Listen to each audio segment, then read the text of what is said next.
Praise the Lord.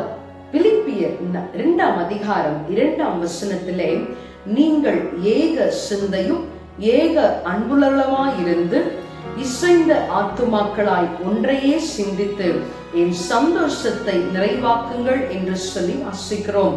பிரியமானவர்களே, தேவன் நம்மிடத்துல எதிர்பார்க்கிற ஒரு காரியம் என்னவென்று சொன்னால், நாம் ஒரே சிந்தையாக ஒரே அன்புள்ளவர்களாய் இருக்க வேண்டும் என்று சொல்லி, இந்த நாட்களிலும் கூட தேவன் நம்மீது அன்பு கூர்ந்தபடியினாலே நம்மை ரட்சிக்கும்படியாக தம்முடைய குமாரனை, ஒரே பேரான குமாரனை நமக்காக இந்த உலகத்திற்கு அனுப்பி அவரை தம்முடைய மரணத்திற்கு என்று ஒப்புக் கொடுக்கிறார்.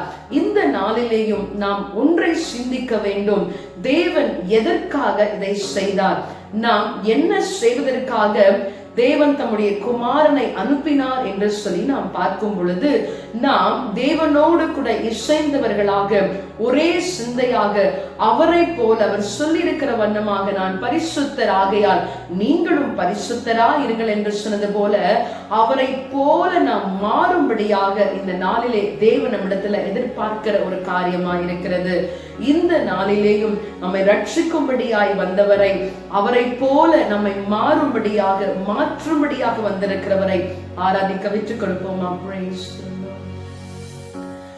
விண்ணை விட்டு கண்ணை அகற்றிடேன், மண்ணின் வாழ்வையும் குப்பையா எண்ணுகிறேன். விண்ணின் வார்த்தைக்கு என்னை தருகிறேன், உண்மையுள்ளவன் என்று அழைப்பேன்.